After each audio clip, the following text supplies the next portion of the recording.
In the gleaming offices of TechNova Solutions, a brilliant software engineer was about to face the ultimate betrayal. What started as a routine late-night coding session took a shocking turn when they came face-to-face with their CEO stealing 18 months of their life's work.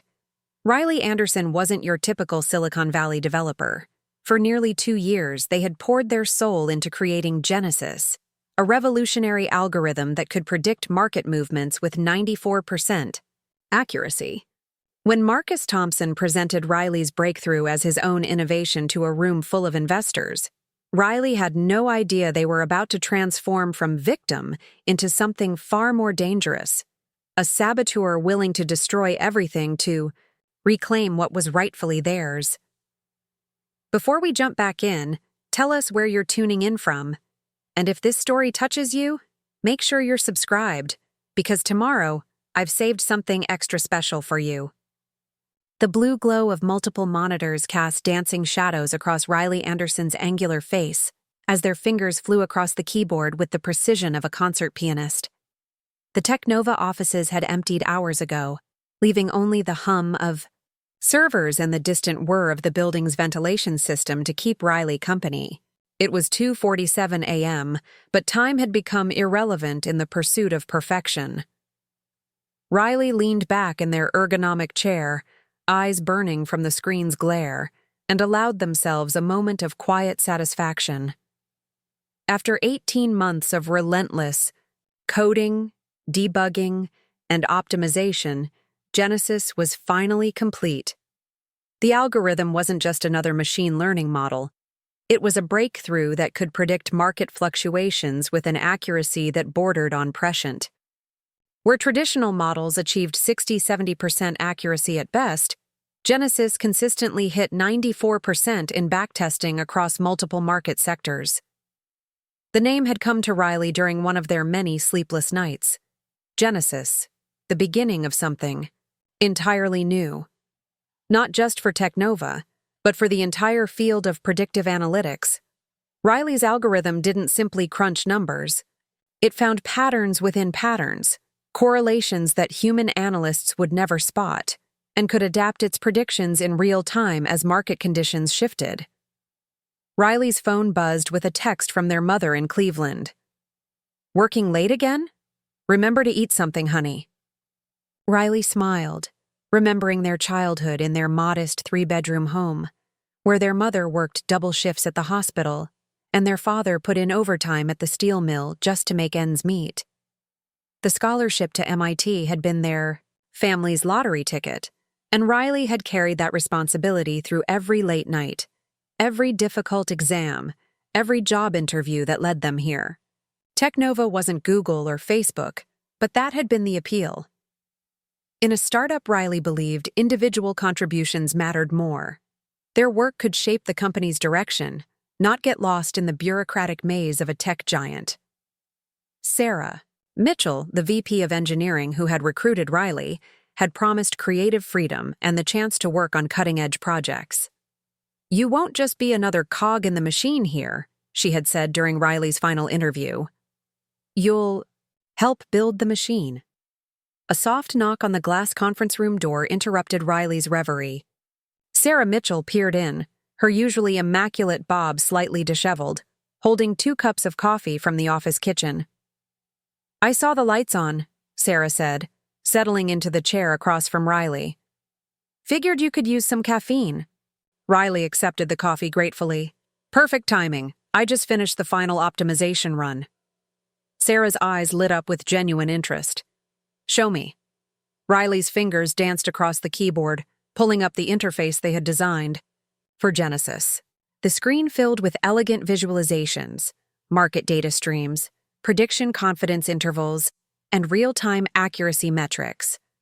Riley had spent almost as much time on the user interface as the underlying algorithm, believing that powerful technology meant nothing if people couldn't understand and trust it. "Watch this," Riley said, loading a dataset from the 2008 financial crisis.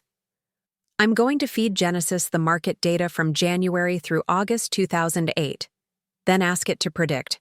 What happens next?"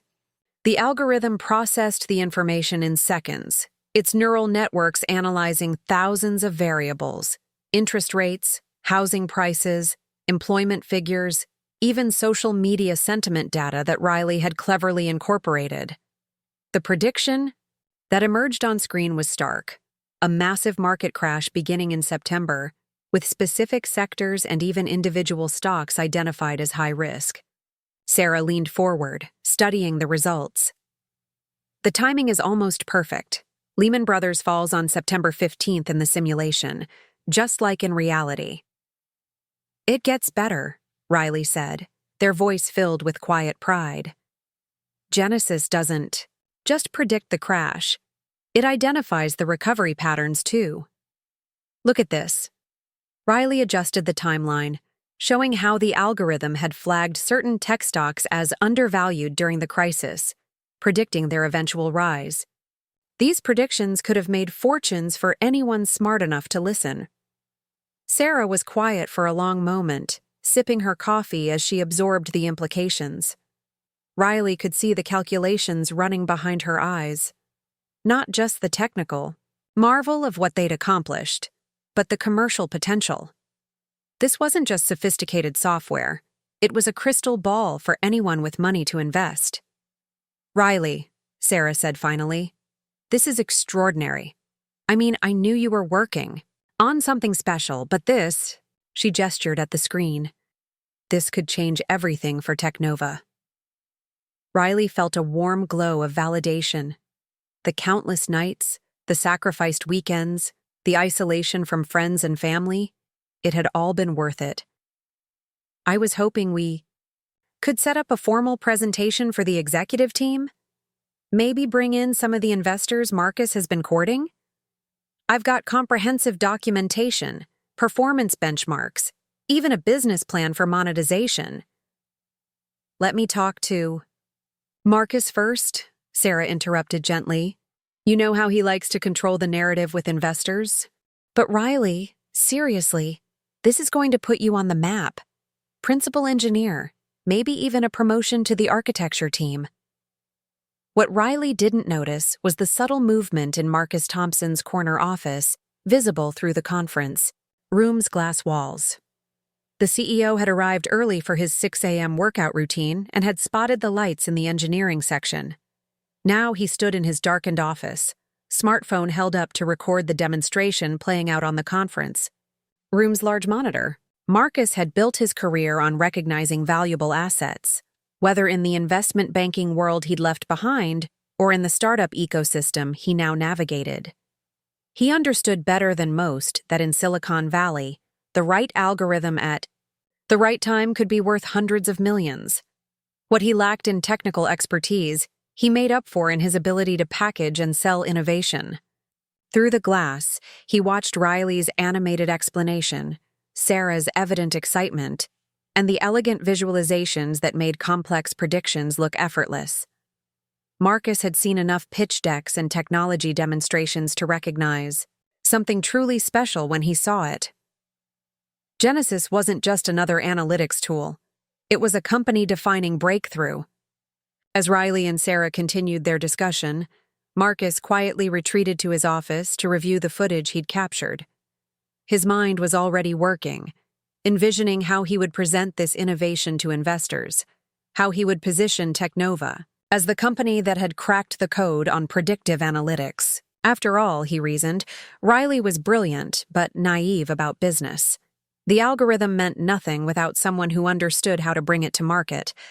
An hour later, Riley was packing up their laptop when Jake Harrison shuffled into the office, looking like he'd slept in his clothes. The junior developer was Riley's closest friend at TechNova, a recent Penn State graduate whose enthusiasm for technology matched Riley's own, even if his skills were still developing. Burning the midnight oil again? Jake asked, settling into his workstation nearby. Just put the finishing touches on Genesis, Riley said, unable to suppress their excitement. Jake, I think this could be it. The breakthrough that puts TechNova on the map. Jake's face brightened. That's amazing. I bet Marcus will be thrilled. You deserve the recognition, Riley.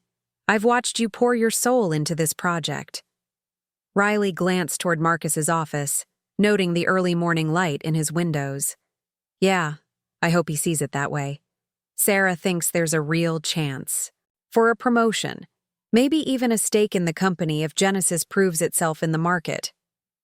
You've earned it, Jake said firmly. I've learned more about machine learning in the past year just watching you work than I did in 4 years of college. When do you think you'll present it to the executives? Sarah's going to talk to Marcus about setting something up. I'm hoping for next week. Maybe bring in some of the potential investors Marcus has been meeting with.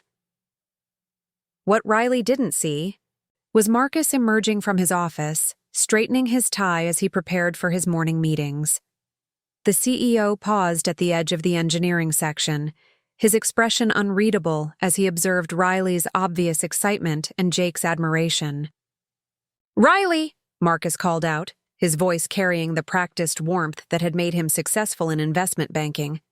"Burning the midnight oil again? You know I appreciate dedication, but we need you sharp for the long haul."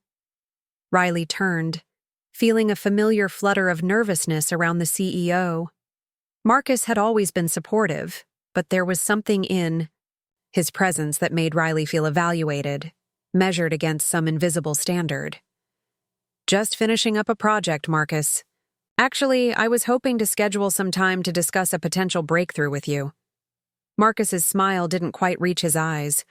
"Always innovating. I love that about our team. Tell you what, let me catch up on a few urgent matters this week, and we'll definitely find time to chat. Innovation is what sets TechNova apart from the competition." Riley felt a small pang of disappointment, but nodded enthusiastically. "Of course. I'll put together a comprehensive presentation." "Sounds perfect," Marcus said, already turning away. "Sarah mentioned you've been working on something special. I'm looking forward to seeing what you've built." As Marcus disappeared into the elevator, Riley felt an odd mixture of anticipation and unease. The CEO's words had been encouraging, but something in his tone felt different, more calculating than curious. Riley shook off the feeling, attributing it to exhaustion and the natural anxiety that came with preparing to present their life's work. Jake noticed Riley's contemplative expression. He seemed interested. "Yeah," Riley replied, but the doubt lingered. "I just hope he understands what Genesis really represents. This isn't just another feature update, it's a paradigm shift." Neither Riley nor Jake noticed that Marcus had stopped at the elevator bank, his phone already in his hand as he began typing urgent messages to his assistant about clearing his schedule. He had less than a week to prepare for what he was already thinking of as the most important investor presentation of TechNova's short history. The only question was whether Riley would be presenting it, or watching from the sidelines as someone else took credit for their creation. Marcus's phone buzzed with the final confirmation as he straightened his Italian silk tie. The emergency investor meeting he'd called for Friday afternoon had generated exactly the kind of urgent interest he'd hoped for. Alexandra Sullivan's venture capital firm had moved mountains to attend, along with 3 other major players in the Silicon Valley investment scene. The message was clear. TechNova had something revolutionary to share. Riley arrived at the office that Friday morning with a carefully prepared presentation folder, expecting to spend the day rehearsing with Marcus for their joint presentation to investors. Instead, they found Sarah Mitchell pacing nervously near the coffee machine, her usual composure replaced by barely contained anxiety. "Riley," Sarah said, her voice strained. "Marcus moved the investor meeting up. It's happening in 20 minutes. "Perfect," Riley said, pulling out their laptop. "I've got everything ready. The demo runs smoothly, and I've prepared backup datasets in case they want to see—" "No, Riley." Sarah's interruption was sharp, almost desperate. "You're not presenting. Marcus is handling it alone." The words hit Riley like a physical blow. "What? But this is my algorithm, my work. How can he present Genesis without—" "He says he wants to control the narrative. Keep it high level for now." Sarah couldn't meet Riley's eyes. You know how investors can get bogged down in technical details. Riley stared at her mentor, searching for some sign that this was a misunderstanding. Sarah, you were there when I showed you Genesis. You know what this means for the company, for my career. I know, Sarah whispered. I'm sorry, Riley. I really am. The conference room's glass walls offered Riley a perfect view of the presentation that should have been theirs. They watched from their desk as Marcus greeted the investors with his trademark charisma, noting the expensive suits and calculated handshakes that spoke of serious money. Alexandra Sullivan commanded attention even while sitting still. Her reputation as a startup kingmaker preceded her. Marcus began with his usual preamble about TechNova's mission and vision, but Riley noticed something different in his posture. The CEO exuded a confidence that went beyond his normal sales pitch. This wasn't speculation about future potential. This was the certainty of someone about to reveal a game-changing advantage. Ladies and gentlemen, Marcus said, his voice carrying through the glass, what I'm about to show you represents a fundamental breakthrough in predictive analytics. After months of intensive development, TechNova has created an algorithm that doesn't just analyze market trends, it predicts them with unprecedented accuracy. Riley's blood ran cold as Marcus pulled up the Genesis interface, their visualizations, their life's work displayed on the conference room's massive monitor as if it had sprung fully formed from Marcus's imagination. I call it Genesis, Marcus continued, and Riley felt something break inside their chest, because it represents the beginning of a new era in financial technology.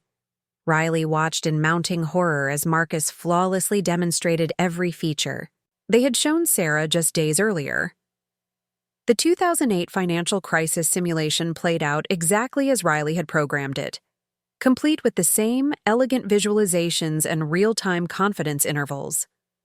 Marcus's explanation was note-perfect, clearly rehearsed from the recorded footage of Riley's presentation.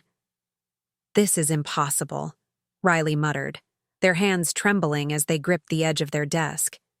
Jake Harrison looked up from his workstation, following Riley's gaze to the conference room. Whoa, is Marcus demoing your algorithm? He's not just demoing it, Riley said, their voice barely controlled. He's claiming he created it. In the conference room, Alexandra Sullivan leaned forward with the intensity of a predator sensing prey. The accuracy rates you're showing are extraordinary. How do you handle model drift in dynamic market conditions? Marcus's response was word for word from Riley's technical documentation. Genesis employs adaptive neural networks that recalibrate in real time based on emerging market signals. The algorithm doesn't just react to changes, it anticipates them. Riley couldn't take it anymore. They stood abruptly, their chair rolling backward into Jake's desk. Before Jake could stop them, Riley was walking toward the conference room, their heart pounding with a mixture of rage and desperate hope that this was somehow a misunderstanding. Riley knocked once and entered without waiting for permission. Excuse me, Marcus. I think there might be some confusion about… Riley! Marcus's interruption was sharp, his smile never wavering despite the warning in his eyes. Perfect timing. I was just telling our friends about the incredible work our engineering team has been doing. Riley Anderson, everyone, one of our most dedicated developers. The introduction was a calculated dismissal, not the creator of Genesis, not the architect of the breakthrough, just one of many developers. Riley felt the room's energy shift, as the investors' attention briefly acknowledged them before returning to Marcus. Actually, Riley said, their voice stronger now, I developed Genesis. The algorithm, the interface, the predictive models, everything you're seeing is my work. The silence that followed was deafening. Riley watched Marcus's expression cycle through surprise, anger, and then something far more dangerous, cold calculation. Of course, Riley has been instrumental in implementing the vision, Marcus said smoothly. That's what makes TechNova special. our ability to take innovative concepts and turn them into reality through exceptional execution. Alexandra Sullivan's eyes sharpened as she looked between Marcus and Riley. Implementation is one thing, but who conceived the core, algorithmic approach? Riley opened their mouth to respond, but Marcus was faster. Strategy and vision always start at the top, Alex. Riley's done excellent work bringing the technical specifications to life, but Genesis represents months of collaborative effort guided by my understanding of market needs. That's not true, Riley said, their voice rising. I can show you my original research, my development notes, the Git commits going back 18 months. Riley. Marcus's voice carried a warning that made the temperature in the room drop 10 degrees. I think you're letting excitement get the better of you. Why don't you get back to your workstation? I'm sure our guests understand that software development is a team effort. The dismissal was final, absolute. Riley looked around the room, seeing the investors' polite but uncomfortable expressions. They were witnessing a workplace drama they had no interest in adjudicating. Marcus had framed the situation perfectly, an overenthusiastic employee trying to claim credit for collaborative work. Riley's last hope lay with Sarah Mitchell, who stood frozen near the conference room's back wall. Their eyes met for a moment, and Riley saw everything they needed to know in Sarah's expression: sympathy, guilt, and most devastatingly, resignation. Of course, Riley said finally, their voice steady despite the chaos inside their head. I apologize for the interruption. As Riley left the conference room, they heard Marcus seamlessly resuming his presentation. Now, as I was saying about Genesis's market applications. Riley walked back to their desk in a daze, aware of Jake's concerned stare but unable to process anything beyond the magnitude of what had just happened. Their life's work, their ticket to financial security and professional recognition, had been stolen in broad daylight with surgical precision. Sarah appeared at Riley's desk 10 minutes later, her face pale with guilt. Riley, I need you to understand. Understand what? Riley's voice was hollow. That you're going to let him take credit for 18 months of my work? That everything you told me about individual contributions mattering was a lie? It's not that simple, Sarah said desperately. Marcus is the CEO. He controls the narrative with investors. If I try to contradict him, you'll what? Lose your job? Riley laughed bitterly. What about me, Sarah? What about my career? Sarah looked away. I'm sorry, Riley. I really am. But I have to think about my position here. As Sarah walked away, Riley stared at their computer screen, watching lines of code blur through tears of rage. In the conference room, Marcus was fielding questions with the confidence of someone who had built Genesis himself, while Riley, the actual creator, sat forgotten at their desk like any other employee. The theft was complete, elegant, and devastating. And Riley realized with crystal clarity that in Silicon Valley's winner-take-all culture, being right meant nothing without the power to prove it. Marcus had just taught them that lesson in the most brutal way possible. Riley stared at their computer screen, watching lines of code blur through tears of rage. The theft was complete, elegant, and devastating. Marcus had just taught them that lesson in the most brutal way possible. That night, Riley sat in their cramped studio apartment in South Bay, surrounded by empty coffee cups and the harsh glow of multiple monitors. Sleep was impossible. Every time they closed their eyes, they saw Marcus's confident smile as he presented Genesis to the investors, claiming ownership of 18 months of Riley's life. The first search was simple: Marcus Thompson, TechNova CEO background. Riley had never bothered to dig deep into their boss's history before. Why would they? But now, with methodical precision, they began constructing a digital profile of the man who had stolen their future. Marcus's LinkedIn painted the picture of a rising star. Wharton MBA, 7 years at Goldman Sachs, successful transition to tech entrepreneurship. Glowing recommendations from former colleagues praised his visionary leadership and ability to identify breakthrough opportunities. But as Riley dug deeper, cracks began to appear in the polished facade. A Google search for Marcus Thompson, Goldman Sachs, yielded an interesting result buried on page 3, a brief mention in a financial industry newsletter from 2009. The article discussed a lawsuit between Goldman and a former client over a trading algorithm that had generated massive profits. The client claimed Goldman had stolen proprietary code, developed by their internal team. The case was settled out of court, with Goldman paying an undisclosed sum but admitting no wrongdoing. Marcus Thompson was listed as the relationship manager on the account. Riley's pulse quickened. They saved the article and kept digging. Preparing and narrating this story took us a lot of time, so if you are enjoying it, subscribe to our channel. It means a lot to us. Now, back to the story. The second hit came from a Tech Blogs archives, a 2018 post titled, "When Startup Dreams Turn into Nightmares," featured an interview with Dr. Elena Rodriguez, a machine learning researcher who had briefly consulted for Marcus's previous startup venture, Dataflow Analytics. Rodriguez described how her recommendations for improving their recommendation engine had been implemented without credit or compensation after her consulting contract ended. "I provided detailed specifications for a novel collaborative filtering approach," Rodriguez was quoted saying. 6 months later, I see Dataflow presenting their breakthrough algorithm at TechCrunch Disrupt. It was my work, verbatim.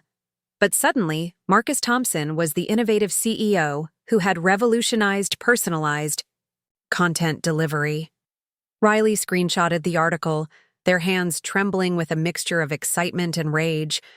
This wasn't a coincidence. This was a pattern. The third piece of evidence came from a GitHub repository belonging to a developer named Chen Wei. The repo contained code for a natural language processing system that had been developed in 2016. According to the commit history, Chen had worked on the project for over a year, perfecting an innovative approach to sentiment analysis.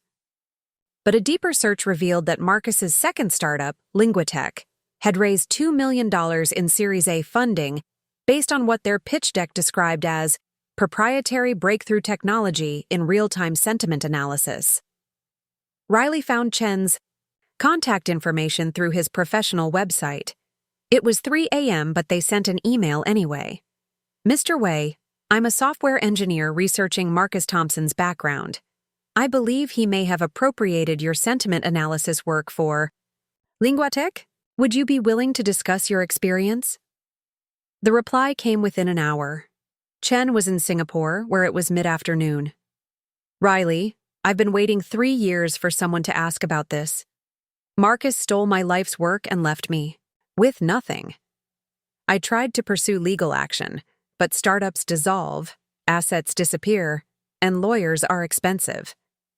If you're dealing with Marcus Thompson, be very careful. He's more dangerous than he appears." Riley printed out the email exchange and added it to the growing pile of evidence on their desk. 3 victims. 3 stolen innovations. Marcus Thompson wasn't just an opportunistic CEO.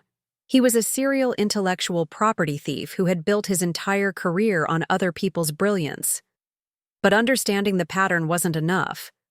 Riley needed to document their own case, meticulously. They spent the next 2 days creating a comprehensive timeline of Genesis's development, complete with code commits, design documents, and email exchanges. Every late night, every breakthrough moment, every iterative improvement was cataloged with timestamps and digital signatures. The documentation process was therapeutic in its own way. Seeing 18 months of work laid out chronologically reinforced what Riley already knew. Genesis was entirely their creation. Marcus had contributed nothing beyond providing computing, resources, and a platform for theft. Monday morning arrived with a crushing sense of unreality. Riley walked into TechNova's offices knowing that everyone around them believed Marcus Thompson was a visionary genius who had created a revolutionary algorithm. The stolen future felt like a weight pressing down on their chest. Jake Harrison was already at his workstation, looking troubled. "Riley, I've been thinking about Friday's presentation. Something felt off about the whole thing." Riley sat down carefully, unsure how much to reveal. "What do you mean?" "I've been working here for 10 months, Jake said, lowering his voice. "I've seen Marcus in technical meetings. He asks good business questions, but he doesn't understand the deep technical details. Yet Friday, he was answering algorithmic questions like he'd written the code himself." "Maybe he studied up for the presentation," Riley suggested, testing Jake's reaction. Jake shook his head. "Riley, I watched you build Genesis. I saw you working through the neural network architectures, debugging the prediction models, optimizing the performance. Marcus has never touched a line of code in this company. So how did he suddenly become an expert on adaptive learning algorithms?" Riley felt a surge of hope. If Jake could see the inconsistency, maybe others would too. "What are you saying?" "I'm saying that presentation felt like intellectual theft," Jake said bluntly. "And if that's what happened, it's not just wrong, it's criminal." Before Riley could respond, Sarah Mitchell appeared at their workstation. She looked like she hadn't slept, her usually perfect appearance replaced by rumpled clothes and dark circles under her eyes. "Riley, can we talk privately?" Sarah glanced around nervously. "Conference room B is empty." They walked to the small conference room in silence. Sarah closed the door and leaned against it, as if she could physically block out the weight of her guilt. "I know what you're thinking," Sarah began, "that I betrayed you, that I chose my career over doing the right thing." "Didn't you?" Riley's voice was flat, emotionless. Sarah flinched. "It's not that simple. Marcus called me into his office after our coffee meeting. He already knew about Genesis. Somehow he'd recorded your demonstration. He made it very clear that any attempt to challenge his ownership would result in my immediate termination. So you chose to let him steal my work rather than risk your VP position." "I chose to keep my job so I could try to help you from the inside," Sarah said desperately. "Riley, I'm 43 years old. I've been passed over for promotions my entire career because I'm a woman in tech. This VP role is the highest I've ever climbed, and Marcus knows that. He knows exactly how to leverage people's vulnerabilities." Riley studied their former mentor's face, seeing genuine anguish alongside the guilt. "What exactly did he say to you?" "That startup culture is about execution, not just innovation.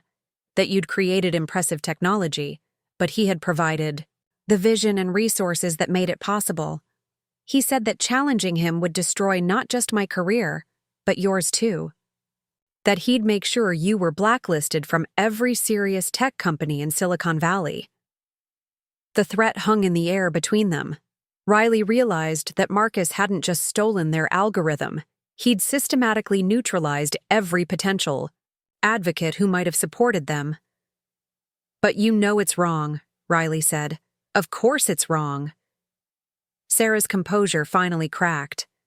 "Genesis is your creation, your brilliance, your 18 months of sacrifice. Marcus is a thief and a manipulator, and I hate myself for enabling him." "But Riley, I have a mortgage, student loans, and aging parents who depend on my income. I can't afford to be a martyr." Riley nodded slowly, understanding the impossible position Sarah was in while simultaneously losing the last vestige of respect for their mentor. "I need to ask you something, Sarah. If I were to fight this, really fight this, would you testify to what you witnessed?" Sarah was quiet for a long time. "If you had incontrovertible proof, if you had a legal case that couldn't be dismissed or discredited, if my testimony would make the difference between justice and injustice."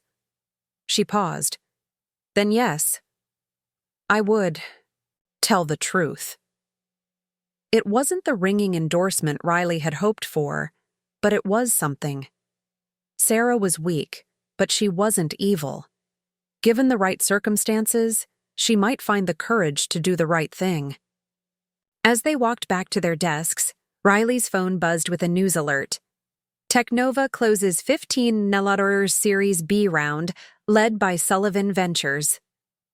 The article featured a photo of Marcus shaking hands with Alexandra Sullivan, with the caption, CEO, Marcus Thompson's breakthrough Genesis algorithm attracts major investment. Riley read the article twice, memorizing every detail. The valuation, the investor quotes, the timeline for product launch. All of it built on the foundation of stolen intellectual property. That night, alone in their apartment, Riley made a decision that would change everything.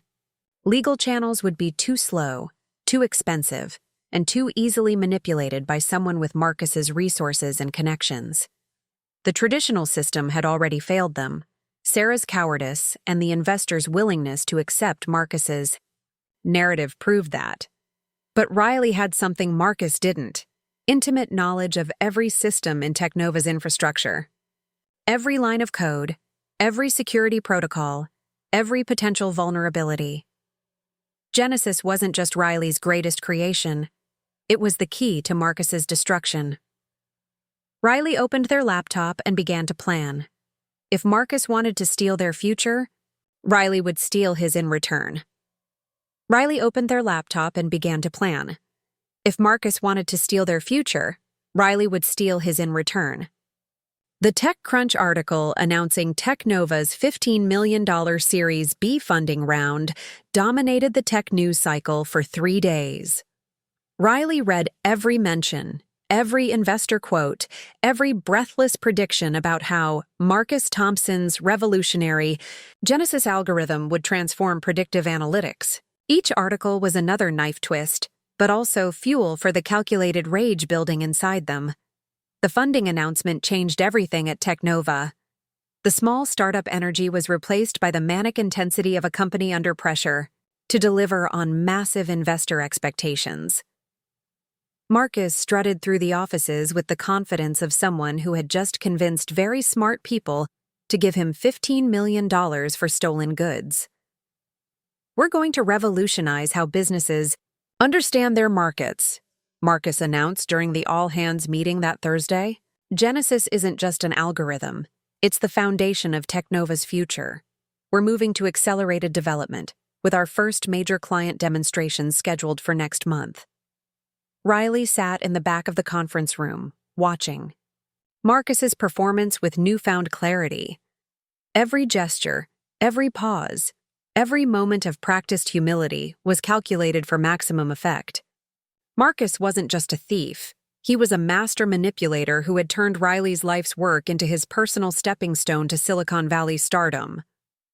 Of course, none of this would be possible without our incredible engineering team, Marcus Fee continued, his eyes finding Riley in the crowd. The execution of complex algorithmic concepts requires real technical brilliance, and that's what sets TechNova apart. The acknowledgement felt like being patted on the head for implementing someone else's vision. Riley forced themselves to smile and nod, playing the role of the grateful employee while their mind worked through the technical details of what was about to unfold. That weekend, Riley began their first strike. The beauty of sabotage was that it required the same skills that made Riley an exceptional engineer: attention to detail, systems thinking, and the ability to predict cascading consequences. Riley didn't want to destroy TechNova immediately. That would be too obvious.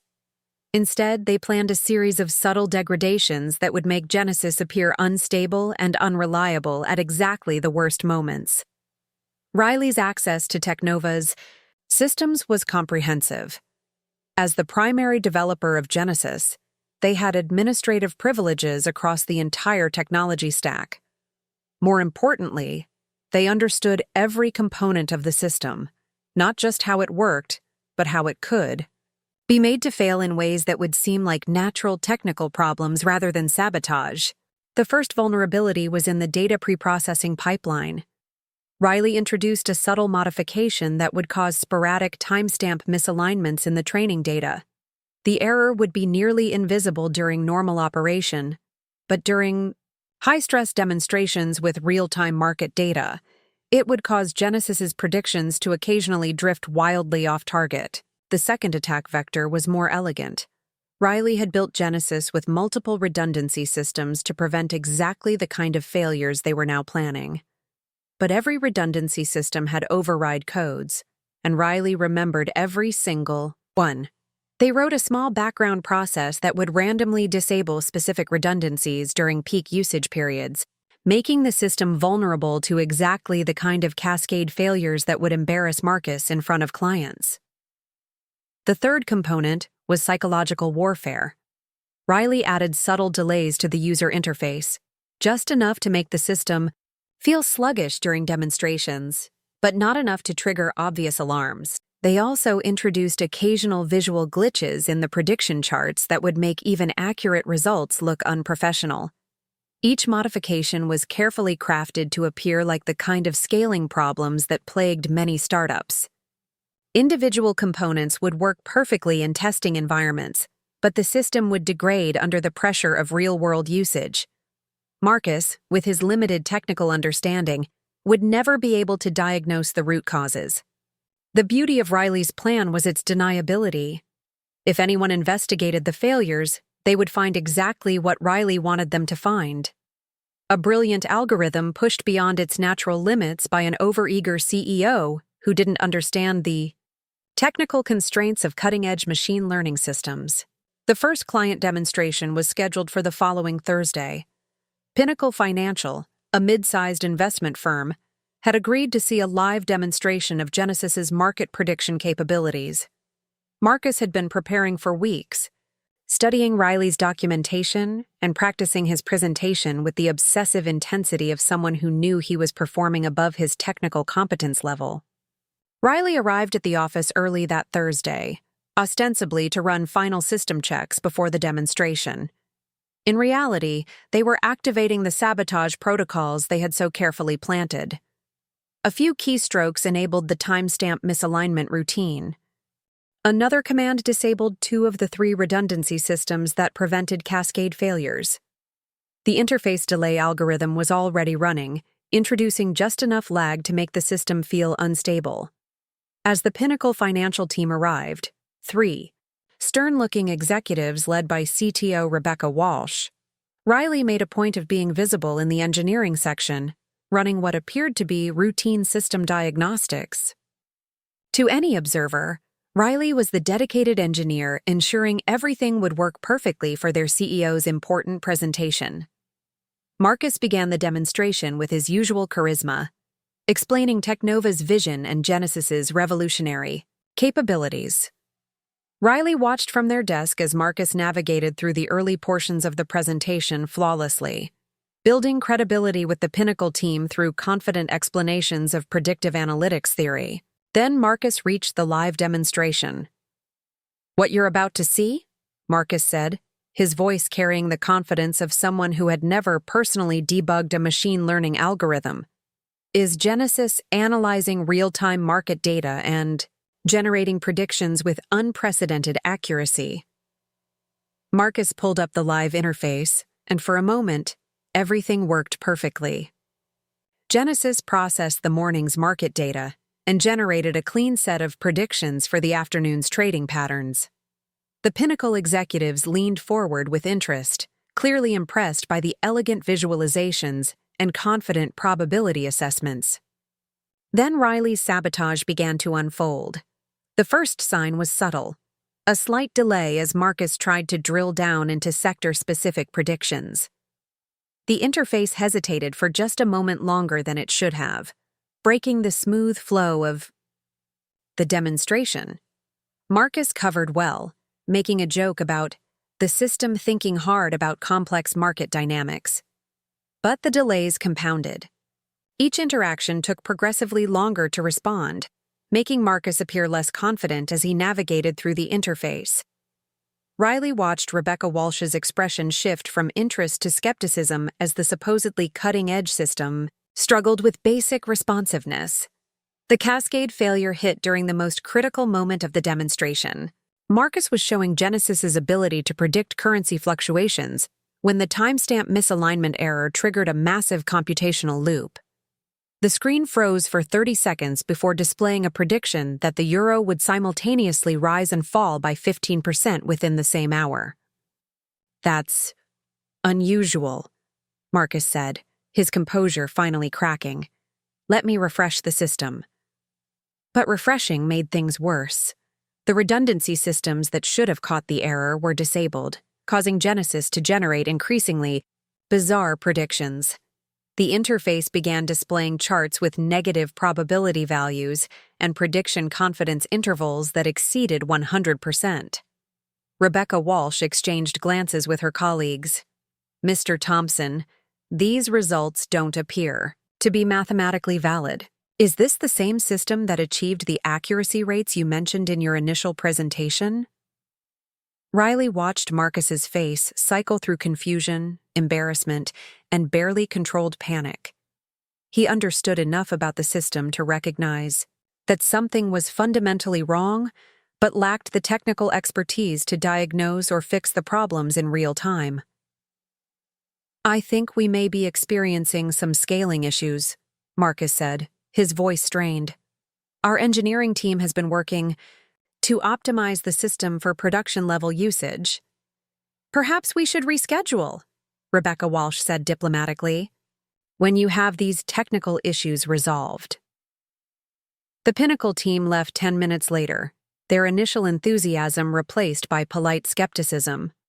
Riley could see the doubt in their expressions, not just about Genesis's capabilities, but about TechNova's fundamental competence as a technology company. As the conference room emptied, Marcus stood alone staring at the still malfunctioning displays. His confident facade had cracked, revealing something Riley had never seen before. Genuine vulnerability. For a moment, Riley almost felt sympathy for the man whose career was about to be destroyed by his own greed. But then Marcus turned toward the engineering section, his expression hardening into something darker. "Someone's going to explain to me exactly what went wrong here," Marcus said, his voice carrying a threat that made every engineer in the office suddenly focus intently on their keyboards. "And someone's going to fix it." Riley looked up from their computer with an expression of professional concern. "I'll start running diagnostics immediately, Marcus. We'll figure out what caused the instability." That afternoon, while Marcus called emergency meetings with investors to explain the minor technical setbacks, Riley began planning their next strike. The first attack had been a warning shot, designed to create doubt and pressure. The next one would be devastating. Marcus had stolen Riley's future. Now Riley was going to systematically destroy his. But Riley's satisfaction at the Pinnacle financial disaster was short-lived. On Monday morning, they arrived at TechNova to find a new face in the office, a sharp-eyed woman in her 40s setting up equipment in the conference room. She moved with the methodical precision of someone who had spent years analyzing digital crime scenes. "Diana Foster," Marcus announced during the morning stand-up meeting. "She's a forensic data analyst who specializes in troubleshooting complex technical systems, given our recent challenges. I've brought her in to conduct a comprehensive audit of our infrastructure." Riley felt their blood pressure spike as they studied Diana's setup. Multiple laptops, network analysis equipment, and what looked like specialized forensic software. This wasn't a routine troubleshooting consultant. This was someone who could uncover digital fingerprints Riley had assumed were safely buried. "Diana comes highly recommended," Marcus continued, his eyes scanning the engineering team with obvious suspicion. "She's worked with the FBI on cybercrime cases and has an exceptional track record of identifying system vulnerabilities and anomalies." The emphasis on anomalies made Riley's skin crawl. Marcus might not have technical expertise, but He was smart enough to recognize that the pinnacle demonstration failure was too convenient, too precisely timed to be entirely accidental. During the lunch break, Riley approached Diana's workstation under the pretense of offering technical assistance. "Ms. Foster, I'm Riley Anderson, senior engineer. If you need any background on our system architecture, I'd be happy to help." Diana looked up from her laptop, her gaze sharp and evaluating. "Actually, that would be useful. I'm particularly interested in understanding the system's behavior under load. Mr. Thompson mentioned that the recent failures occurred during high-stress demonstrations." Riley felt like they were being studied under a microscope. "Sure, I can walk you through the performance metrics. Genesis is a complex system. Machine learning algorithms can be unpredictable when pushed beyond their designed parameters." "Unpredictable," Diana repeated, making a note. "Or predictably unpredictable, if someone understood the system well enough to trigger specific failure modes." The comment hung in the air like an accusation. Riley forced themselves to maintain a helpful expression while their mind raced through potential countermeasures. "I suppose that's theoretically possible, but you'd need intimate knowledge of the entire codebase and infrastructure to pull off something like that." Diana's smile was razor thin. "Exactly what I was thinking." That afternoon, Riley discovered Diana had requested access to the system logs going back 3 months. Worse, she was focusing specifically on administrative actions and code deployments, exactly the kind of audit trail that could expose Riley's sabotage activities. Riley realized with growing panic that their careful planning had a critical flaw. They had underestimated Marcus's paranoia and overestimated their own invisibility. The next morning brought another complication. Jake Harrison appeared at Riley's desk with an expression of troubled confusion that Riley had learned to dread. "Riley, can I ask you something?" Jake glanced around nervously before lowering his voice. "I've been thinking about the Pinnacle demonstration and something doesn't add up." "What do you mean?" Riley asked, their fingers continuing to type. Code while their attention focused entirely on Jake's words. "I ran some tests over the weekend, trying to reproduce the failures from Thursday. I couldn't trigger anything close to what happened during the demo." Jake paused. "But then I noticed something odd in the system logs. There were administrative commands executed about 30 minutes before the demonstration, commands that disabled some of the redundancy protocols." Riley's typing stopped. "System maintenance, probably. We're always optimizing performance before big demos." "That's what I thought too," Jake said. "But the commands came from your admin account." The accusation hit Riley like a physical blow. They turned to face Jake directly, seeing uncertainty and growing suspicion in their friend's eyes. "Jake, what are you suggesting?" "I'm not suggesting anything," Jake said quickly. "I'm asking, did you run those commands? Because if you didn't, someone else has access to your credentials, and that's a major security breach." Riley realized they had reached a crucial decision point. They could deny knowledge and claim their account had been compromised, potentially buying time while Diana's investigation continued. Or they could take Jake into their confidence, gambling that their friend's loyalty would outweigh his moral qualms about sabotage. "Jake," Riley said carefully, "what would you do if you discovered that someone had stolen 18 months of your work and was presenting it as their own innovation?" Jake's expression shifted from suspicion to understanding, and then to horror. "Riley, please tell me you didn't—" "I didn't what? Take back what was rightfully mine? Ensure that Marcus couldn't profit from my intellectual property? By sabotaging client demonstrations?" Jake's voice was barely a whisper. "Riley, that's not just unethical. It's probably criminal. And it's not just hurting Marcus. You're destroying the company, threatening everyone's jobs." Riley felt their carefully constructed justifications beginning to crumble under Jake's moral clarity. "Marcus stole my life's work, Jake. He's built this entire funding round on lies, claiming credit for algorithms he doesn't even understand. What was I supposed to do? Let him get away with it? Fight him legally. Go to the investors with proof. Blow the whistle to tech journalists. Jake's voice was getting stronger, more confident. Not sabotage that could destroy the company and hurt innocent people. Before Riley could respond, Sarah Mitchell appeared at their workstation. Her face was pale, and she was gripping her phone with white knuckles. "Riley, we need to talk, now." She glanced at Jake, privately. They walked to the small break room, Sarah closing the door behind them. "Diana Foster just requested a meeting with me. She wants to discuss irregularities in system administration logs and potential insider threat indicators." Riley felt the walls closing in.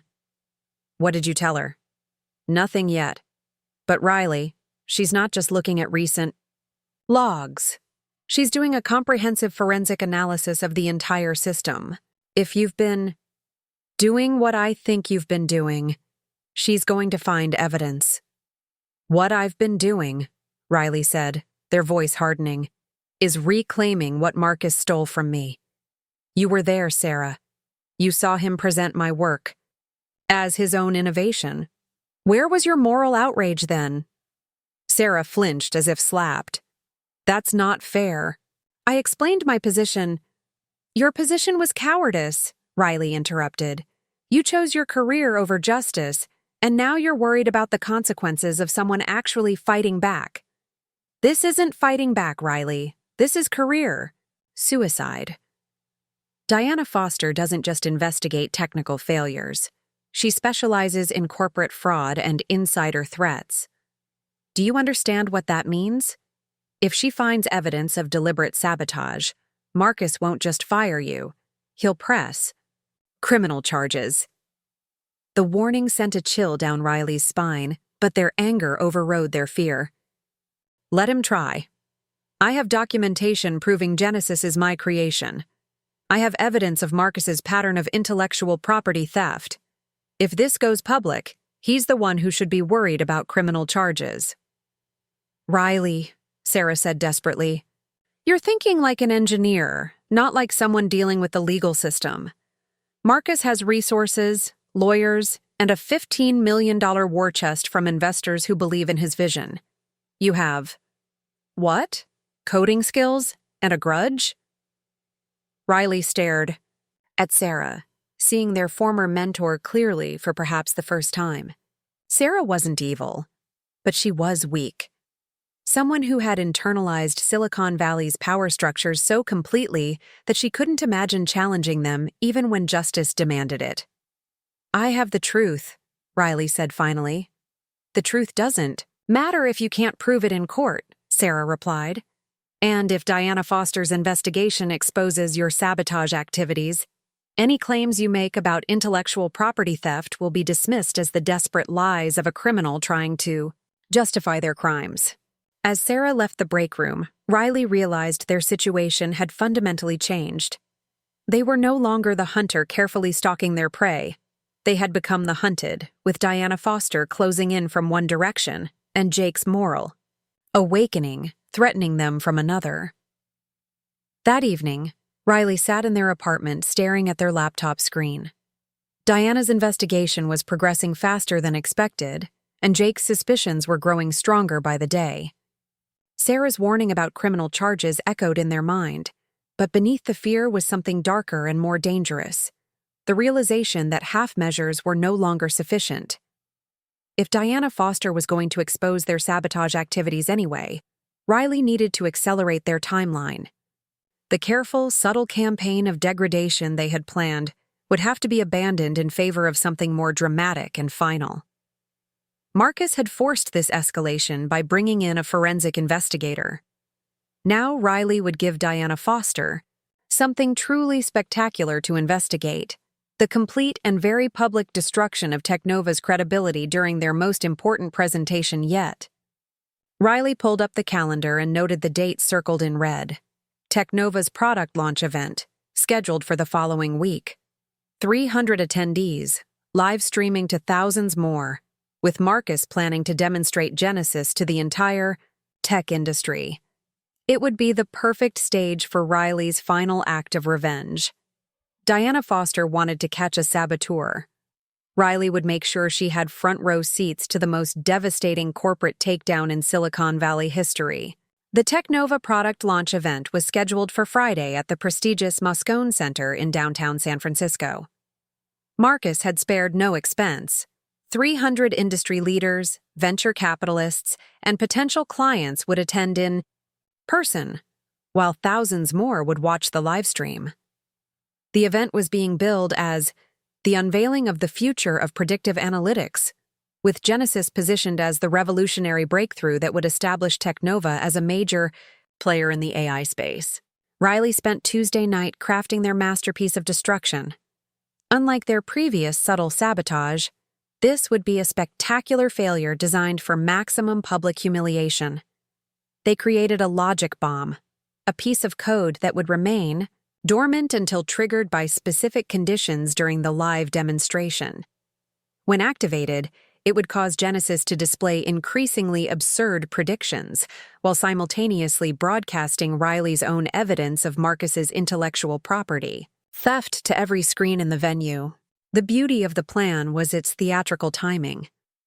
Marcus would begin his presentation confidently, demonstrating Genesis's capabilities to an impressed audience.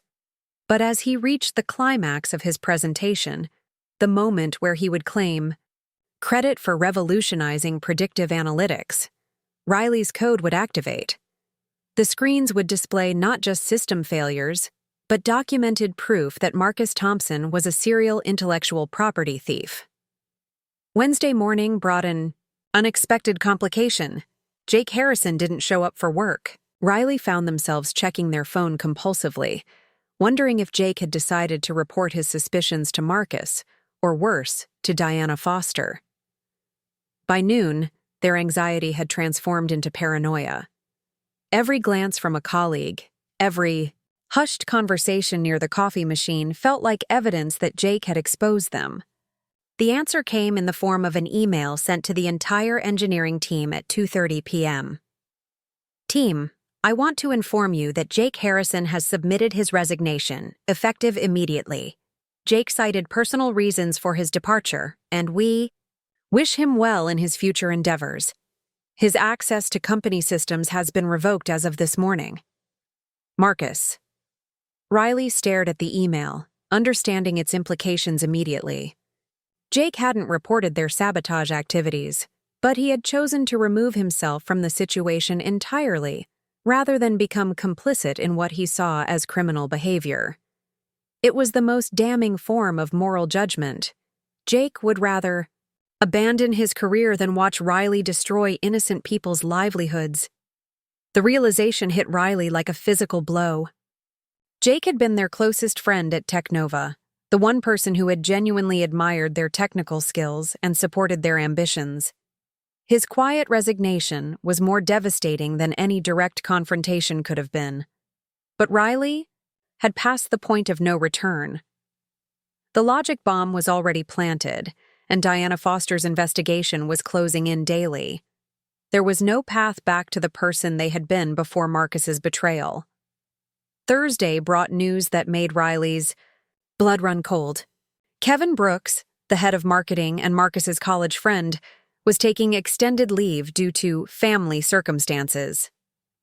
Riley discovered the real reason during a conversation with a colleague from the marketing team. Kevin's wife had suffered complications during childbirth, and their newborn daughter was in the NICU fighting for her life. The information shattered Riley's carefully constructed narrative of justified revenge. Kevin wasn't a willing participant in Marcus's schemes.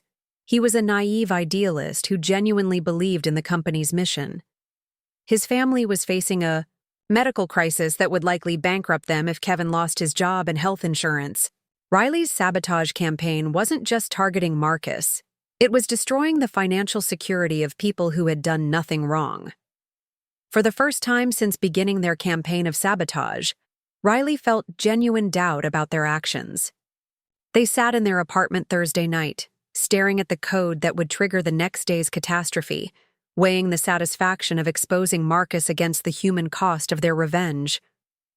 But the doubt was overwhelmed by rage when Riley received an email from their mother in Cleveland. She had seen the TechCrunch articles about TechNova's funding round and Marcus's revolutionary breakthrough. The pride in her message was heartbreaking. "I'm so proud that you're part of something so innovative. Your father and I always knew you would change the world."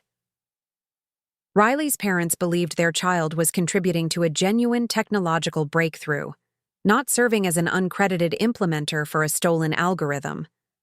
Marcus hadn't just robbed Riley of professional recognition. He had stolen the pride and validation that should have been shared with the family who had sacrificed everything to make Riley's education possible. Friday morning arrived with the artificial energy of a major corporate event. The TechNova offices buzzed with nervous excitement as employees prepared for what Marcus had promised would be the company's breakthrough moment. Catering trucks arrived, AV technicians tested equipment, and Marcus himself paced through the offices with the manic intensity of someone whose entire future depended on the next 6 hours. Riley arrived early and made their final preparations. The logic bomb was armed and ready, triggered by a specific sequence of actions that Marcus would inevitably perform during his demonstration. Riley also prepared a dead man's switch. If Diana Foster's investigation resulted in their arrest before the presentation, the evidence of Marcus's theft would be automatically distributed to every major tech journalist in Silicon Valley. At 10 a.m., the TechNova team departed for the Moscone Center. Riley rode in the shuttle bus, watching their colleagues' excited faces and feeling like a suicide bomber sitting among innocent civilians. Sarah Mitchell looked nervous but hopeful. Diana Foster, who had been invited to observe the event, sat near the front of the bus making notes on her tablet. Even Marcus seemed almost human in his obvious anxiety, like a performer preparing for the most important show of his career. The Moscone Center was transformed into a shrine to technological innovation. Massive screens displayed the TechNova logo and countdown timer. 300 seats filled with the most influential people in Silicon Valley. Camera crews prepared to broadcast the event to thousands of viewers worldwide. Riley took their assigned seat in the employee section, feeling the weight of what they were about to unleash. Marcus took the stage at 2 p.m. sharp, his confidence restored by the energy of the crowd. He began with his trademark charisma, explaining TechNova's mission and the revolutionary potential of predictive analytics. The audience was engaged, leaning forward as Marcus built toward his grand revelation. "What I'm about to show you," Marcus said, his voice carrying across the packed auditorium, "represents a fundamental breakthrough in machine learning. Genesis doesn't just analyze data, it peers into the future with unprecedented accuracy." Riley's finger hovered over their laptop keyboard, ready to trigger the sequence that would destroy Marcus's career and TechNova's future. In just a few minutes, the logic bomb would activate, exposing Marcus as a fraud, while simultaneously destroying the company that employed dozens of innocent people. As Marcus began the live demonstration, Riley realized they had become exactly what Marcus was: someone willing to destroy others to get what they wanted. The only difference was that Riley had convinced themselves their destruction was justified, but it was too late for doubt. Marcus was approaching the trigger sequence, and Riley's revenge was about to unfold before the eyes of the entire tech industry. The only question was whether Riley could live with the consequences of becoming the very monster they had set out to destroy. Marcus approached the critical moment in his demonstration, his voice confident as he navigated through Genesis's interface. Riley's finger hovered over the enter key, ready to execute the command that would trigger their logic bomb and destroy everything Marcus had built on stolen foundations. "Now let me show you Genesis predicting tomorrow's market movements in real time," Marcus announced to the packed auditorium. Riley pressed enter. For a moment, nothing happened. Genesis processed the data normally, generating clean predictions. That drew appreciative murmurs from the audience. But then, Exactly as Riley had programmed, the system began to fracture. The first sign was subtle. Prediction confidence levels that spiked to impossible percentages. Then Genesis began forecasting that Apple stock would simultaneously rise 300% and fall 200% within the same trading day. The elegant visualizations that Riley had spent months perfecting transformed into a digital hallucination, displaying charts that violated basic mathematical principles. But the coup de grace never came. The screens should have switched to displaying Riley's evidence of Marcus's intellectual property theft, exposing him as a fraud before the entire tech industry. Instead, they went completely black. "Ladies and gentlemen," Diana Foster's voice cut through the confused murmur of the audience as she stepped onto the stage.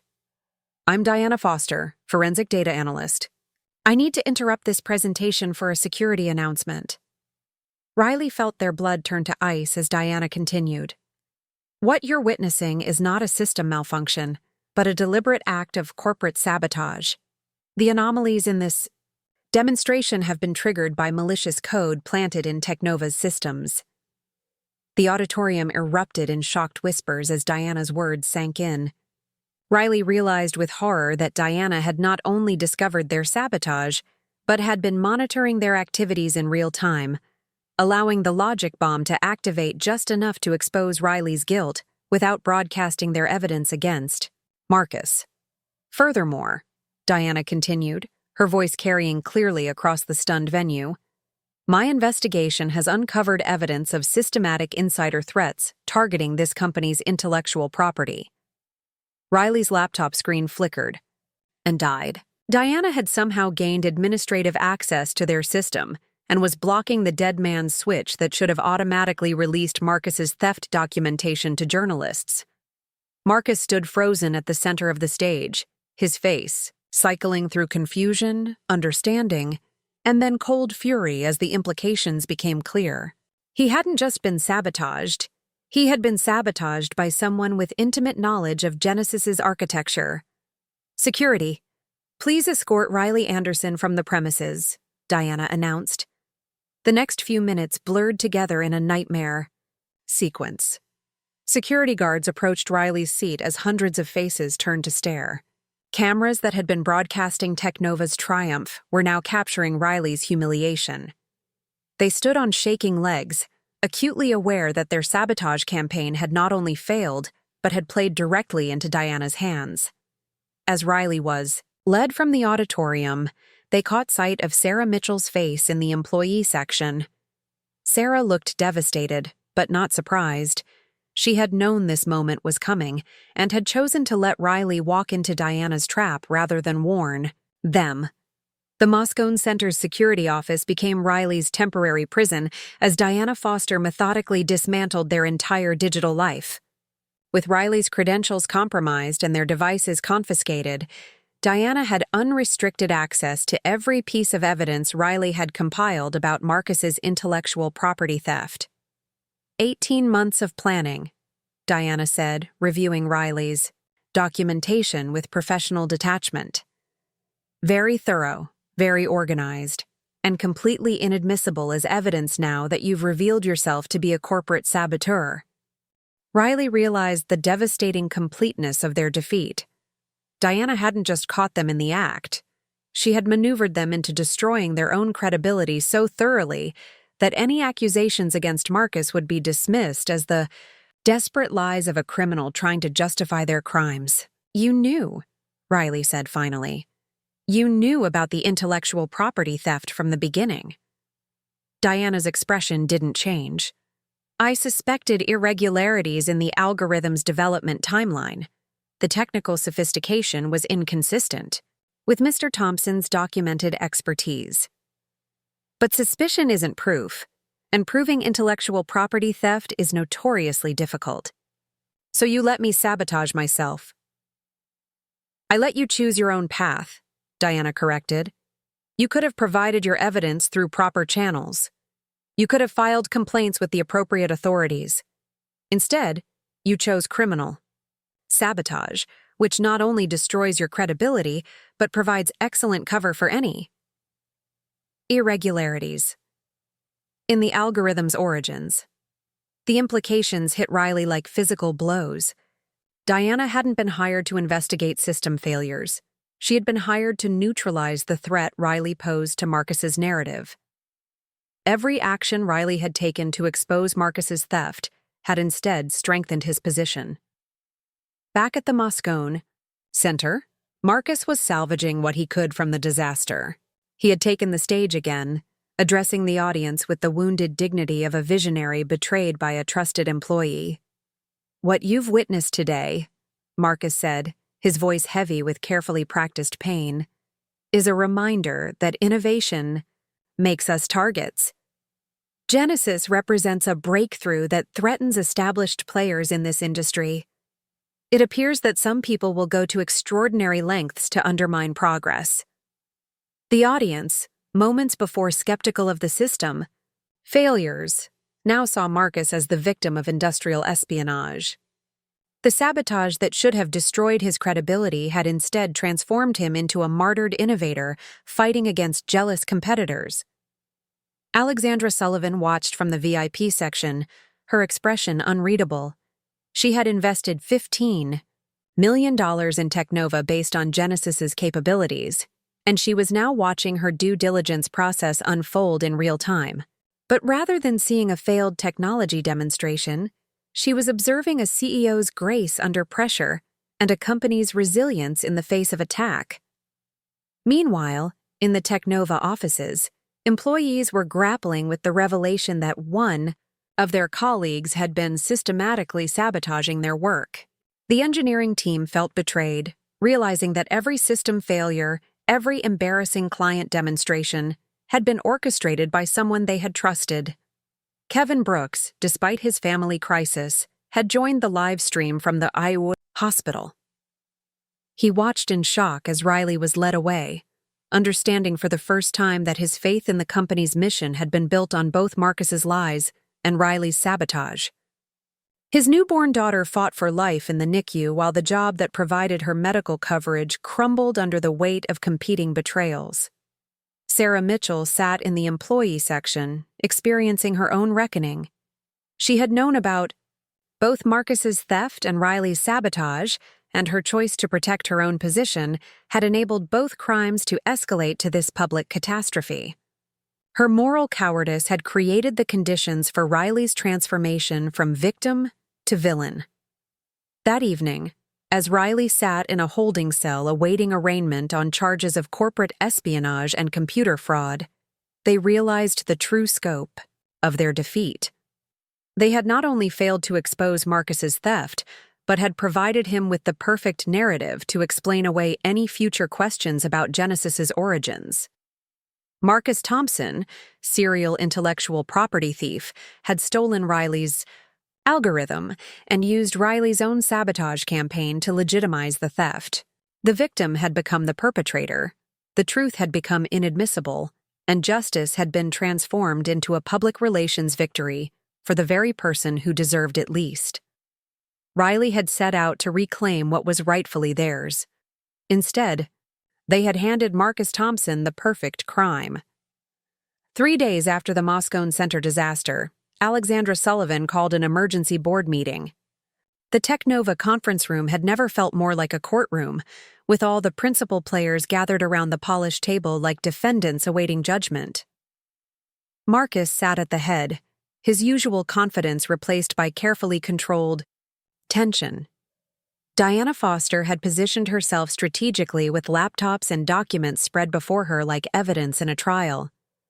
Riley was notably absent, having been released on bail pending trial for corporate espionage and computer fraud. But their presence lingered in the room like a ghost, haunting every discussion about the company's future.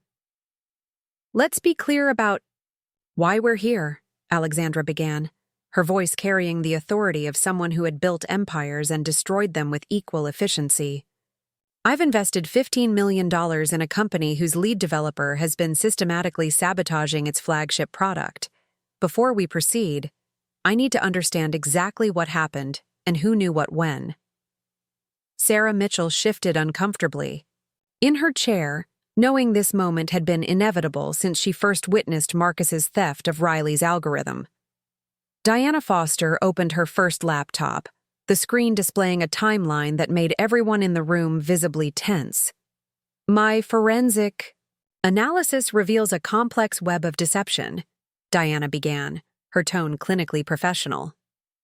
The sabotage activities began approximately 6 weeks ago and escalated systematically toward the product launch. However, the sabotage itself reveals something far more significant than simple corporate espionage. Marcus leaned forward, sensing an opportunity to control the narrative. Diana, I think we all understand that Riley Anderson was clearly engaged in industrial sabotage. The question is how we move forward and protect the company from further. Mr. Thompson, Diana interrupted, her gaze sharp enough to cut steel. I wasn't finished. The sabotage campaign, while criminal, was technically sophisticated in a very specific way. The perpetrator demonstrated intimate knowledge not just of the system's architecture, but of its original design philosophy and implementation details. Alexandra's eyes narrowed. What exactly are you suggesting? Diana clicked to the next slide, displaying code comparisons that made Sarah's breath catch. I'm suggesting that Riley Anderson didn't just implement Genesis, they created it. Every line of core algorithm code bears their distinctive programming style and architectural choices. The documentation, the optimization techniques, even the variable naming conventions are consistent with Riley's previous work. The silence that followed was deafening. Marcus's face had gone pale, but he rallied quickly. Diana, I think you're misinterpreting the evidence. Software development is collaborative. Riley was certainly instrumental in implementing my vision for Genesis, but your vision? Sarah Mitchell's voice cut through the room like a blade. All eyes turned to her as she stood slowly, her hands trembling with years of suppressed guilt and rage. Marcus, I was there when Riley first demonstrated Genesis. I watched them explain every algorithm, every innovation, every breakthrough. You weren't even in the room. You were recording from your office. Marcus's mask finally slipped, revealing the cold calculation beneath his charismatic facade. Sarah, I think your personal relationship with Riley is clouding your judgment. Of course, I recorded the presentation. I record all technical briefings for legal protection. Legal protection, Sarah repeated, her voice growing stronger. Is that what you call stealing 18 months of someone else's work and presenting it as your own innovation? Diana Foster had been waiting for this moment. She opened her second laptop, displaying email metadata and access logs that painted a damning picture. Mr. Thompson, my analysis shows that you had no direct involvement in Genesis's development until after the initial presentation. Your first substantive interaction with the codebase occurred the day before the investor meeting, where you claimed credit for its creation. Alexandra Sullivan had built her fortune by recognizing patterns that others missed. Marcus, I need you to look me in the eye and tell me that you personally developed the core algorithms that power Genesis. The question hung in the air like a sword. Marcus understood that his answer would determine not just his future at TechNova, but his entire career in Silicon Valley. He could see the trap closing around him, but his narcissistic confidence convinced him he could still manipulate his way out. Alex, I think we're getting bogged down in technical details, Marcus said, his voice taking on the persuasive tone that had served him so well in investment banking. The reality is that Riley Anderson committed corporate sabotage. They've destroyed their own credibility and— Answer the question, Marcus. Alexandra's voice brooked no evasion. Did you personally develop Genesis, or did you steal it from Riley Anderson? The moment stretched like eternity. Diana Foster had her finger poised over a key that would display the most damning piece of evidence. Marcus's own recorded footage of Riley's demonstration, complete with audio of him muttering about how he could monetize this breakthrough. Sarah Mitchell found her voice again, stronger now. I have documentation proving Riley's authorship. Development logs, email exchanges, technical specifications written in Riley's voice months before Marcus ever claimed to understand the technology. Marcus realized his position was untenable. Every ally had become an enemy. Every defense had crumbled. Every manipulation had been exposed. But his narcissistic core couldn't accept defeat. "Fine," Marcus snarled, his facade finally collapsing. Completely. Riley created impressive technology, but so what? They're an employee. Everything they create belongs to the company. I provided the vision, the resources, the business strategy that made Genesis valuable. Riley would never have been able to monetize their work without my leadership. The admission hung in the air like poison gas. Marcus had just confessed to intellectual property theft, while simultaneously claiming it was justified. Alexandra Sullivan looked physically sick, realizing she had invested millions in a company built on stolen innovations. Furthermore, Marcus continued, his voice rising with desperate anger, "Riley's criminal sabotage proves they can't be trusted with advanced technology. I did what was necessary to protect valuable intellectual property from an unstable individual who—" "Enough." Alexandra's voice cut through Marcus's justifications like a scalpel. "Diana, what's your professional recommendation?" Diana Foster had spent decades investigating corporate fraud, but this case was particularly elegant in its moral complexity. From a forensic perspective, both parties have committed crimes. Mr. Thompson engaged in intellectual property theft. Mr. Anderson committed corporate sabotage. However, the chronology suggests that the sabotage was a response to the theft, not the other way around. Jake Harrison had been sitting quietly in the corner, having been called back as a witness. His voice was barely a whisper when he finally spoke. "Riley was my friend. They taught me everything I know about machine learning. When Marcus stole Genesis, it broke something inside Riley. The sabotage wasn't just about revenge. It was about reclaiming their identity as an innovator." Alexandra stood up, her decision made. "Marcus, you're terminated immediately. Your equity stake is forfeit, and the company will pursue recovery of any assets obtained through fraudulent means. Diana, I want you to prepare a complete report documenting the intellectual property theft for potential criminal prosecution." Marcus's face cycled through disbelief, rage, and finally, cold hatred. "You're making a mistake, Alex. Riley Anderson is a criminal. The market will never trust a company that was sabotaged by its own lead developer." "The market will trust a company that does the right thing," Alexandra replied, "even when it's painful." As security escorted Marcus from the building, Sarah, Mitchell finally allowed herself to cry.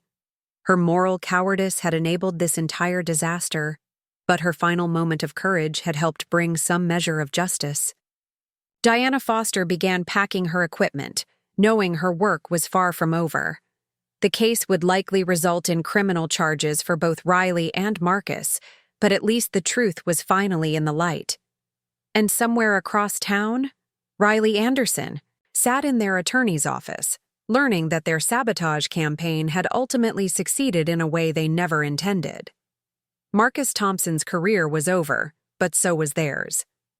Justice, it turned out, was more complicated than revenge.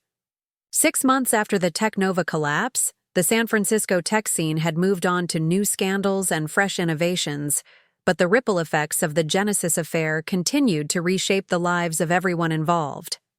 The story had become Silicon Valley legend, a cautionary tale about intellectual property theft, corporate sabotage, and the moral complexity of seeking justice in a system designed to favor those with power. Riley Anderson sat in a cramped legal aid office in Oakland, reviewing plea agreement documents with their overworked public defender. The federal charges for corporate espionage and computer fraud carried potential sentences that could destroy any hope of rebuilding their career. But Riley's case had attracted unexpected attention from an unlikely source. The Electronic Frontier Foundation wants to file an amicus brief. their lawyer explained, shuffling through papers with the exhausted efficiency of someone handling too many cases. They're arguing that your sabotage was a form of digital whistleblowing, exposing corporate fraud that might never have been discovered otherwise. Riley stared out the window at the Oakland skyline, feeling disconnected from the legal proceedings that would determine their future. What does that mean practically? It means you've become a symbol, the lawyer replied. Tech workers across the valley are watching this case. Some see you as a cautionary example of how revenge can destroy both victim and perpetrator. Others see you as a hero who exposed the toxic culture of intellectual property theft in startup culture. The irony wasn't lost on Riley. They had set out to reclaim recognition for their technical brilliance and had instead become famous for criminal sabotage. Job interviews were impossible. Their name was too recognizable, their actions too controversial. Most tech companies wouldn't touch them, viewing them as both a security risk and a liability. But there were exceptions. 3 days earlier, Riley had received an unexpected email from Dr. Elena Rodriguez, the machine learning researcher whose work Marcus had stolen years before. Elena had started a nonprofit organization focused on protecting tech workers' intellectual property rights, and she was offering Riley a position as a research analyst. Your case has opened doors, Elena had written. Not the doors you expected, but doors nonetheless. Sometimes our greatest failures become our most important contributions. Meanwhile, Marcus Thompson was discovering that Silicon Valley's forgiveness had limits. His termination from TechNova had triggered a cascade of investigations into his previous startups. Dr. Rodriguez's old allegations against Dataflow Analytics were being revisited. Chen Wei from Singapore had flown to California to testify before a grand jury about Linguatech's theft of his sentiment analysis work. Marcus sat in his expensive Palo Alto apartment, soon to be repossessed by creditors, crafting emails to potential investors for his new venture. The responses, when they came at all, were uniformly negative. Word had spread through the tight-knit venture capital community that Marcus Thompson was toxic, a brilliant salesman whose success was built on other people's innovations. His latest attempt at a comeback had been particularly humiliating. Marcus had pitched a blockchain-based solution for protecting intellectual property, the irony lost on him entirely, to a room of investors who listened politely before explaining that they were exploring other opportunities. The problem, one investor had explained with brutal honesty, isn't that you stole intellectual property. The problem is that you got caught in such a public way. Silicon Valley forgives many sins, but incompetence isn't one of them. Sarah Mitchell had chosen a different path entirely. The guilt of enabling both Marcus's theft and Riley's descent into sabotage had driven her to make radical changes in her life. She had liquidated her TechNova equity before the company's value completely collapsed and used the proceeds to start Mitchell Ethics Consulting, a firm specializing in helping tech companies establish ethical frameworks for intellectual property development. Her first major client had been Alexandra Sullivan's venture capital firm, which was implementing new due diligence procedures to prevent investment in companies built on stolen innovations. Sarah's intimate knowledge of how intellectual property theft operated in practice made her uniquely qualified to design systems to prevent it. I spent my career looking the other way, Sarah admitted during a podcast interview that had become required listening in Silicon Valley. I told myself that business was complicated, that survival required moral compromises. But watching Riley's transformation from brilliant engineer to criminal saboteur made me realize that my cowardice had consequences for real people. Jake Harrison had found his own form of redemption by returning to his home state of Pennsylvania, where he joined a nonprofit organization focused on teaching coding skills to underserved communities. The work paid a fraction of his Silicon Valley salary, but Jake had discovered that teaching teenagers to write their first programs was more fulfilling than optimizing algorithms for maximum profit. He still thought about Riley often, wondering if their friendship could have prevented the spiral into sabotage. During quiet moments, Jake composed emails he never sent, trying to find words that could bridge the gap between loyalty and moral responsibility. Diana Foster's reputation had been enhanced by her role in exposing the TechNova fraud, leading to high-profile consulting contracts with companies seeking to audit their own intellectual property practices. But she took no satisfaction in Riley's legal troubles, understanding that her investigation had caught a wounded person lashing out rather than a criminal mastermind. Kevin Brooks had been perhaps the most profoundly affected by the scandal. His newborn daughter had survived her medical crisis, but the stress of TechNova's collapse had nearly destroyed his marriage. He had found new employment at a healthcare startup, where he applied his marketing skills to promoting legitimate medical innovations rather than stolen algorithms. Kevin's experience had made him deeply suspicious of Silicon Valley's culture, of fake it till you make it. He now insisted on understanding the technical details of any product he promoted, refusing to be complicit in another situation where brilliance was stolen and rebranded as visionary leadership. Alexandra Sullivan had emerged from the TechNova disaster with her reputation intact, but her investment philosophy fundamentally changed. She had implemented new requirements for technical due diligence, including independent verification of key innovations and mandatory interviews with lead developers separate from executive presentations. The Marcus Thompson situation taught me that charisma and technical competence are not the same thing, Alexandra explained during her congressional testimony about venture capital oversight. We were so impressed by his ability to sell the vision that we failed to verify he had actually created what he was selling. As Riley prepared for their sentencing hearing, they reflected on the strange mathematics of justice. Marcus Thompson's career was over, his reputation destroyed, his pattern of theft finally exposed.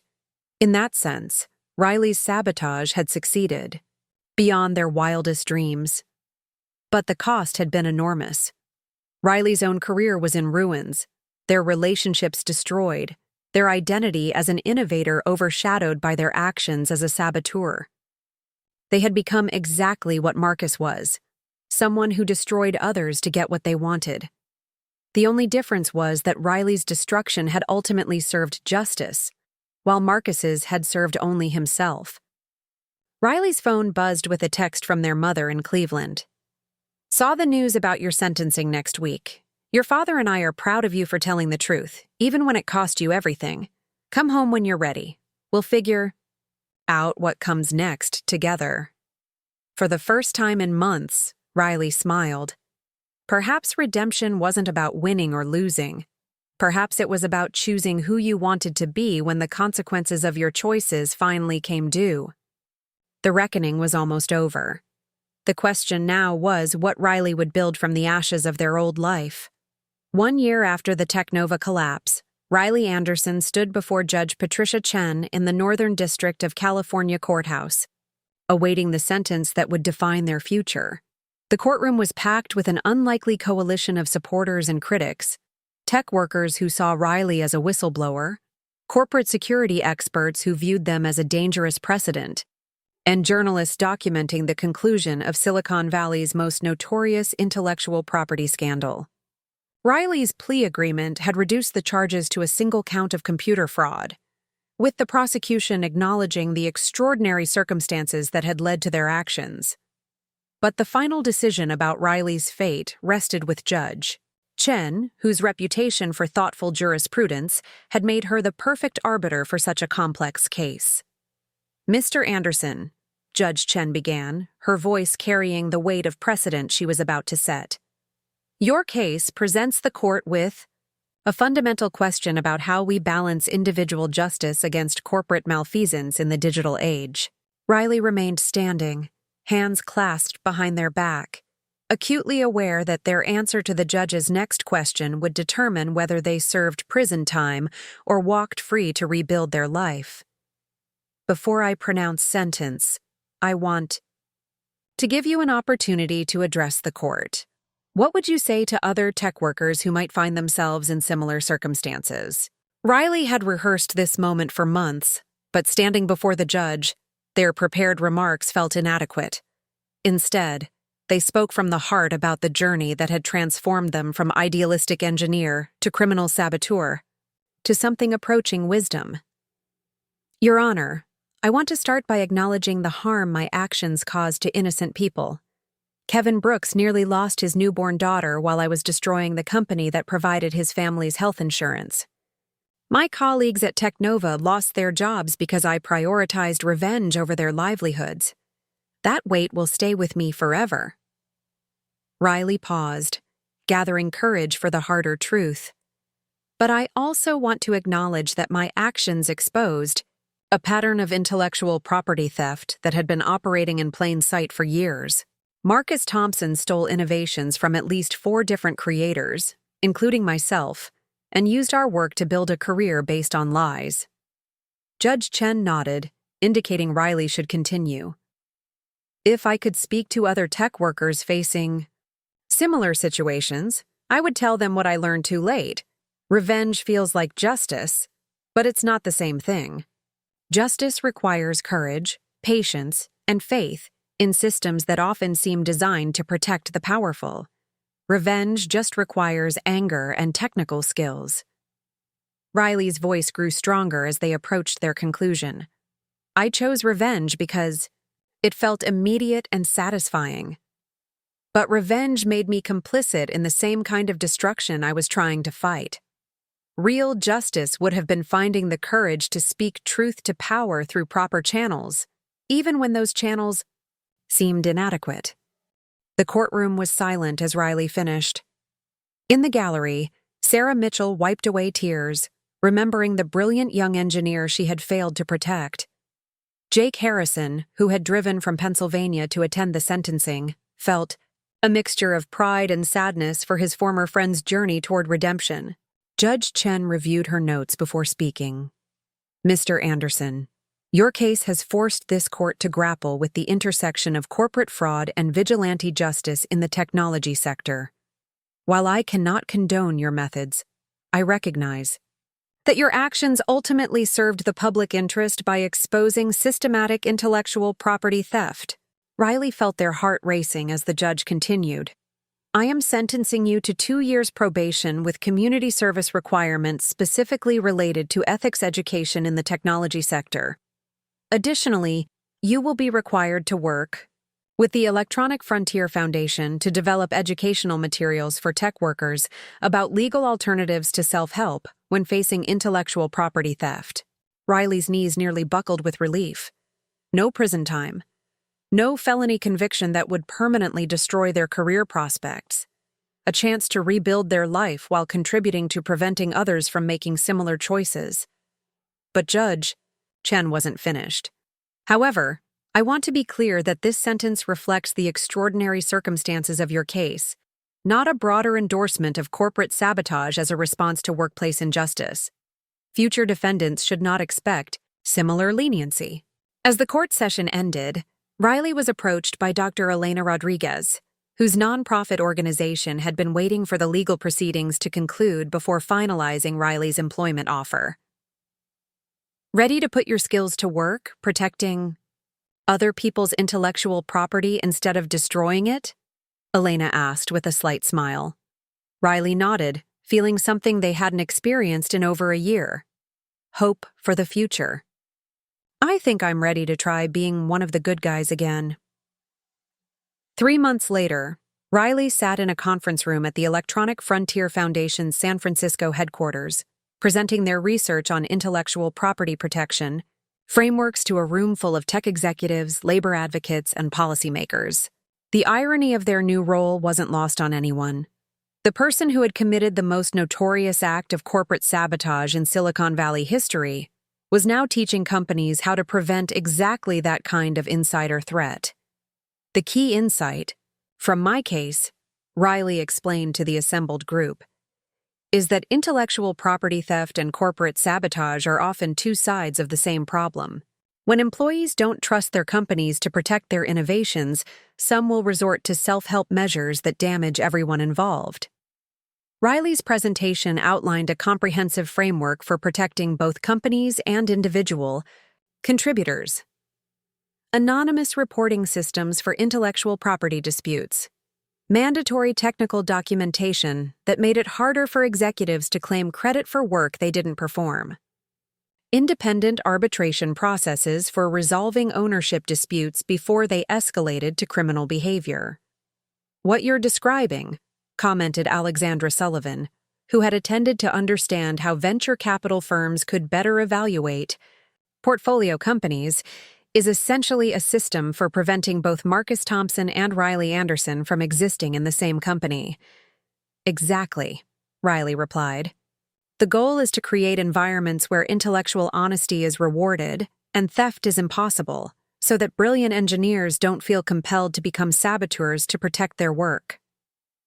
The framework Riley had developed was beginning to gain traction across Silicon Valley. 3 major tech companies had implemented pilot programs based on Riley's recommendations. Stanford University had invited Riley to guest lecture in their computer science ethics course. The transformation from notorious criminal to respected advocate was gradual but undeniable. Meanwhile, Marcus Thompson's attempts at rehabilitation had largely failed. His blockchain intellectual property startup had collapsed after investors discovered he had plagiarized portions of the business plan from an academic paper. His applications to MBA programs had been rejected due to his tarnished reputation. Marcus had finally accepted a middle management position at a mid-tier consulting firm in Phoenix, his Silicon Valley dreams permanently shattered. As Riley drove home to their modest apartment in Oakland one evening, they reflected on the strange trajectory that had brought them from MIT prodigy to corporate saboteur to ethics advocate.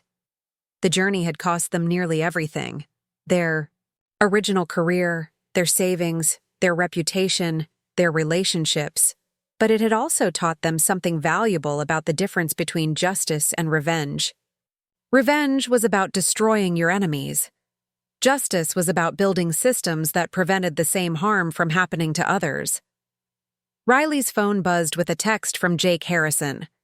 "Saw your TechCrunch interview about the IP protection framework. Mom would be proud of what you're building now." Riley smiled, thinking about how different their life had become from their original plan. They weren't the celebrated innovator they had dreamed of becoming at MIT. They would never be recognized as the creator of Genesis, or build the kind of wealth that had motivated their move to Silicon Valley. But they had found something more valuable than recognition or money: the knowledge that their second act was helping other people avoid the choices that had nearly destroyed their first one. The algorithm war was over. The work of building a more ethical future had just begun. Up next, you've got 2 more standout stories right on your screen. If this one hit the mark, you won't want to pass these up. Just click and check them out. And don't forget to subscribe and turn on the notification bell so you don't miss any upload from us.